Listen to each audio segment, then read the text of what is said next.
Basically, who we are is a company that exists to take the resource and art form of coffee and to use it in specific ways. So locally, we want to use coffee as a way to build community. Coffee shops are extremely common for people to meet or hang out, and so having a shop gets us into the lives of people. Secondly, it gives us a chance to make an impact in our community here locally by giving back or by raising money for certain projects or by just taking care of the neighborhood around us. And then thirdly, it's an international resource for us that allows us to do what we feel called to do in countries across the world.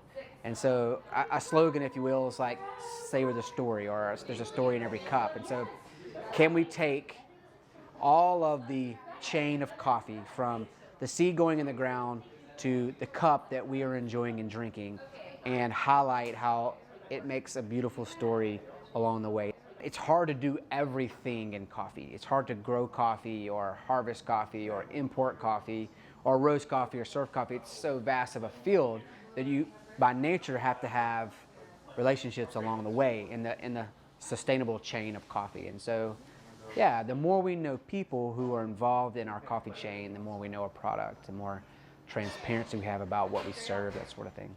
We were introduced to a farmer in particular named Aurelio Villatoro probably 3 years ago. He's a coffee farmer. His father literally started the farm about 60 years ago, and now him and 7 of his brothers have plots of land on the farm.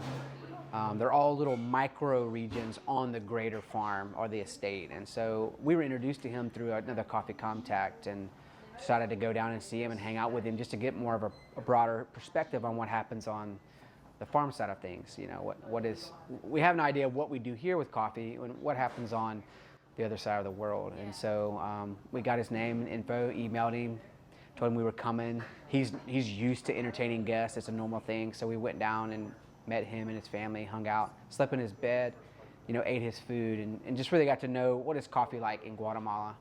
And since then we've been 3 times. So we've continued a relationship with him, and every year we've purchased a good bit of his coffee. Roasting is pretty simple. It just involves a lot of trial and error.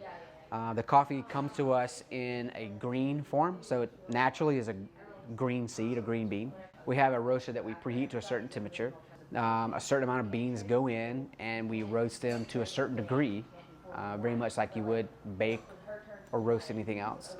And it's an art form because there's a lot of things that can go wrong, but what you're trying to do is develop a roast that hits certain temperatures and certain times and does certain things in the roast development based on whether you like coffee roasted darker or coffee roasted lighter. You have certain things that you're trying to bring out of the coffee. We think coffee has a certain point when it tastes the best. So this point might be good and this point might be good, but this point's the best. If you think of it like a steak, it's easy to understand. Some people like their steaks extremely rare. Some of them like them cooked more full. We feel like coffee's the same way, that it has taste at different levels at different roast development. And we seem to like the way the bean tastes at a lighter or a medium roast. We want customers to feel valued, probably more than anything. We also want them to feel like they can relax and have like a home-like atmosphere. So not too sterile, not where if you come in and don't know coffee really in-depthly, you feel kind of weird or ostracized, but you feel welcome no matter what. If you're gonna come in and order something that you've never ordered before or you don't know what to order, that you feel like it's okay, this place is not pretentious, it's welcoming, it's inviting. So we want people to feel valued and we want them to feel at home. For us, it's about doing things that are biblical and gospel-centered. Speaking of hope, speaking of love, drawing out stories of like perseverance and faith and using the resource that we feel like God has given us to steward to our best ability, and to coffee in general, the best ability we can use to use this resource for what it was created to be used for, basically.